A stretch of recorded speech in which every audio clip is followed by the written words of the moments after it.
Andito naman tayo ngayon sa bahay araw ng Saturday. Ah, Gagawa tayo pa ng bagong vlogs. Ito, hindi to joke, kundi serious. Ay, Oh no! araw ng Sabado sa bayan.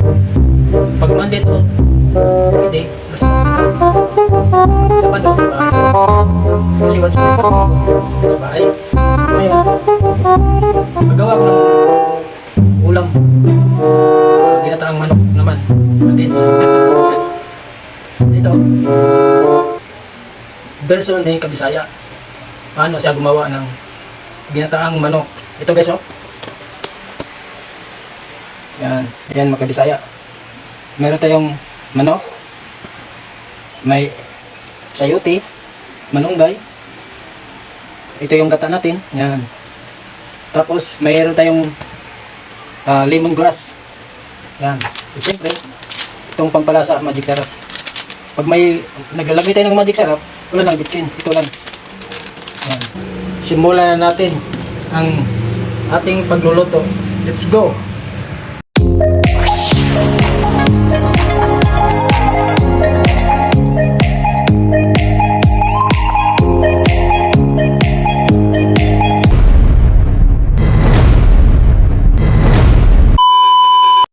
Nilagay ko na yung gata.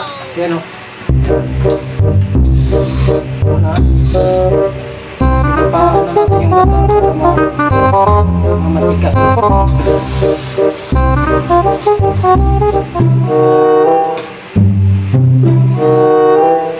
Kita nyo? Gata. Yan sa'yo. Yan. Unang gata. Unang piga. Tapos, lalagay natin itong lemongrass o magtanglad natin. Yan. Next ilagay natin itong luya. Tanga talaga.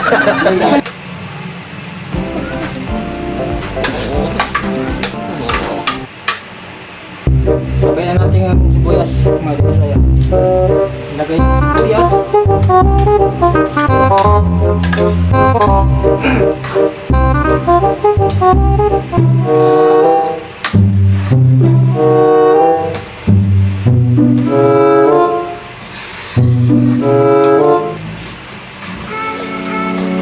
Kita niyo Kabisaya, kulay pa lang ulam na. Mamaya pag naggano siya, para siya nagmamantika na yung gata na, ilagay natin yung manok. Ito lang yan mga Kabisaya, no? Sayutin natin. Paano masabi? Ready to eat na to. Napakuluan ko na ng mga 3 minutes. Kaya malambot na luto na siya. Paglagay natin mamaya, Sipilo ka ha? sabay na sila. Lalaipin mo. Malunggay tsaka ito. Yan, para natin saglit mga Kabisaya, no? Maya-maya ilagay natin yung manok.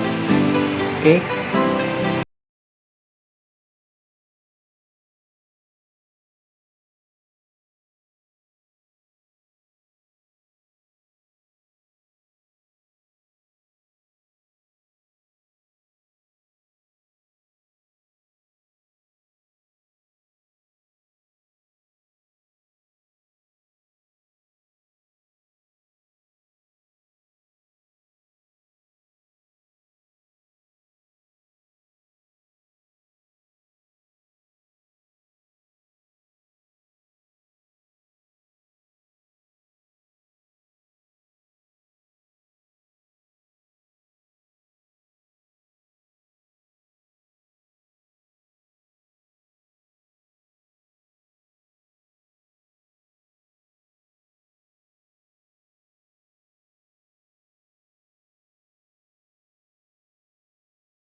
Nagmamantika na siya.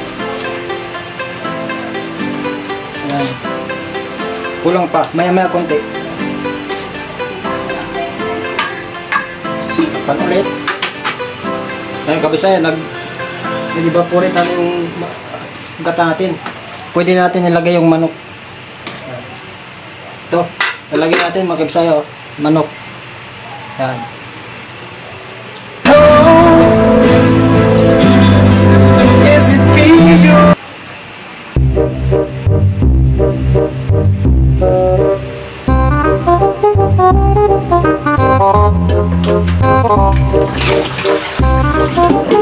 Yan, lalagyan natin mga kabisaya.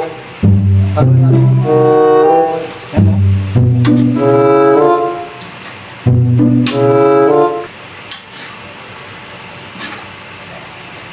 Yummy yummy mga kabisaya, oh.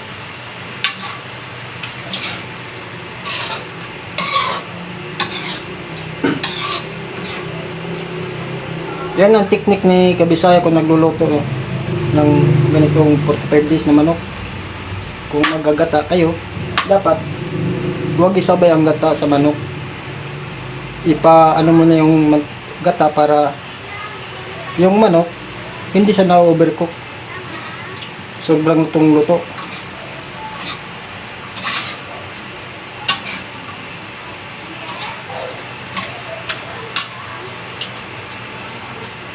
Kasi pag yung manok natin na 45 days, pag lutong-luto siya, sobrang luto, overcook talaga,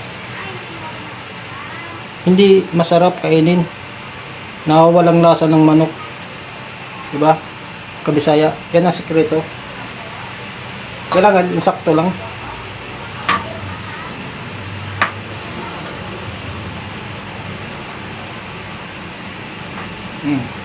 Diba? Kabisaya. Napaka-healthy yung ano natin. May tanglad siya, may malunggay, at may sayote. Yung sayote natin, mamaya natin ilagay before luto na siya. Kasi yung sayote natin, luto na yun. Napakuluan ko lang ng mga 3 minutes. Initin na lang saglit yun. Kabisaya, no? Yan. Kita yung kabisaya, oh.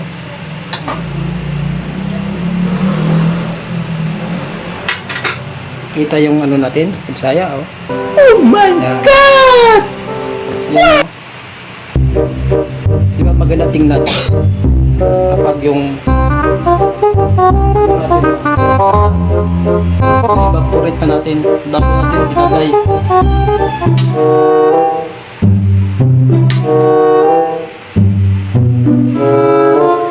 Konting-konti na lang kabisaya natin saglit. Yan mga kabisaya, no? Okay na siya. Yan, no?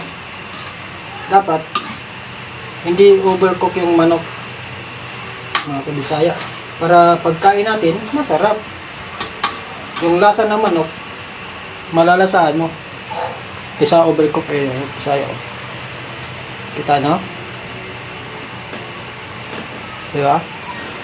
Ngayon, yung request naman sa anak ko, kailangan may sabaw daw ng konti kasi gusto niya ng sabaw.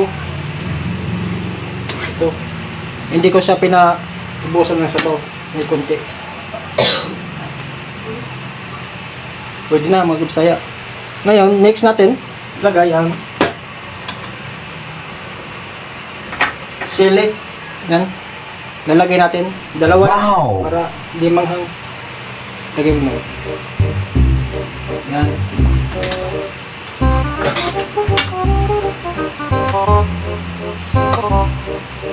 Ngayon, ilagay natin itong malunggay. Bisaya, malunggay, no?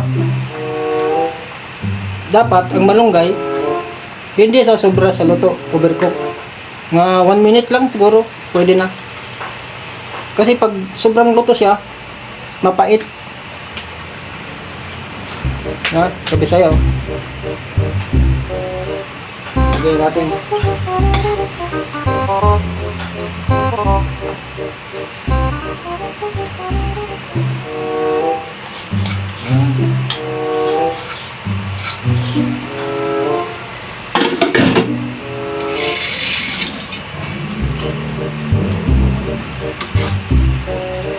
Natatakam na kayo, ano?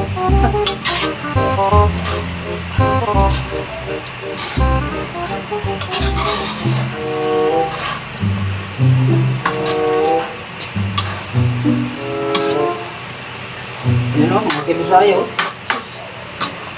Ang sarap. Yummy na.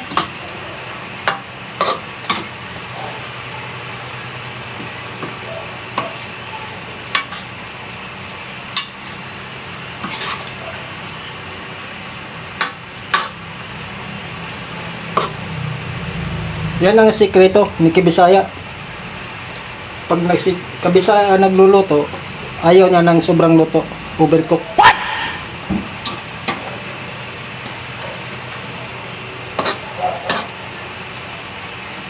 Yan o.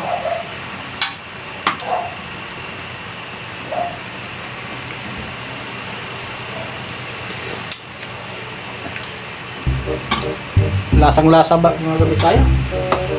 Ang sarap na.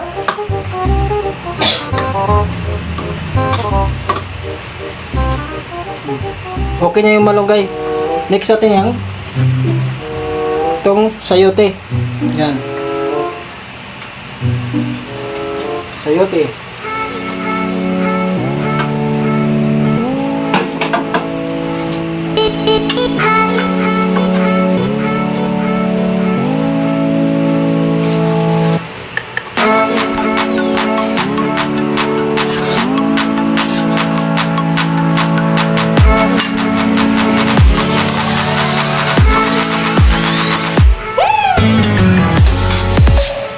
Saya oh. Suabe na. Yan, Bisaya, luto na siya. Patayin na natin.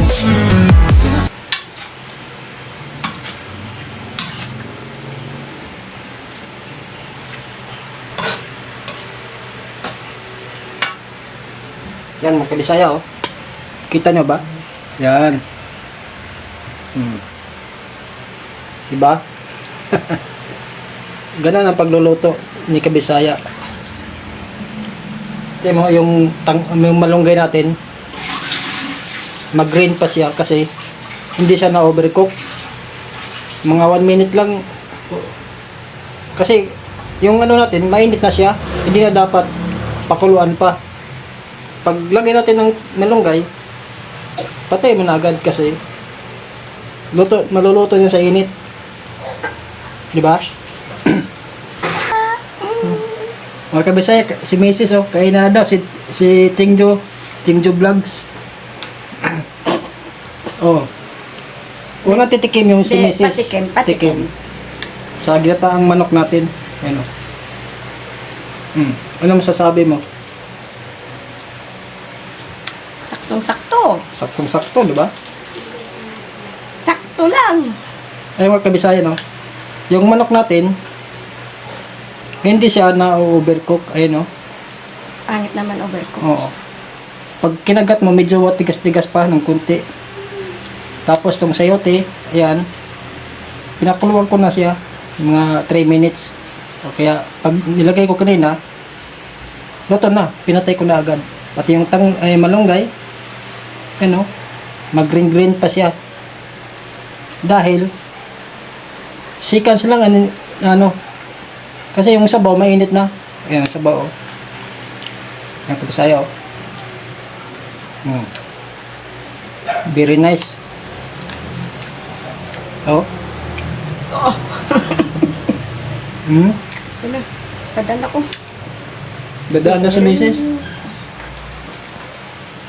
Ikaw? Ayan, Kabisaya. Kainan na. Mukbang. Mukbang daw si Chingjo. Kumain ka na ba? Hindi pa.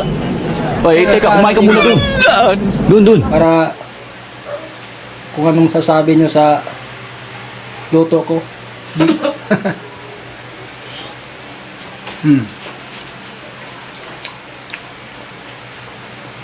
Ang Kabisaya, oh. Masarap.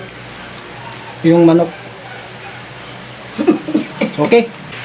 At yan mga kabisaya, no? Hanggang dito lang ako. Dito na nagtatapos yung vlogs ni Kabisaya.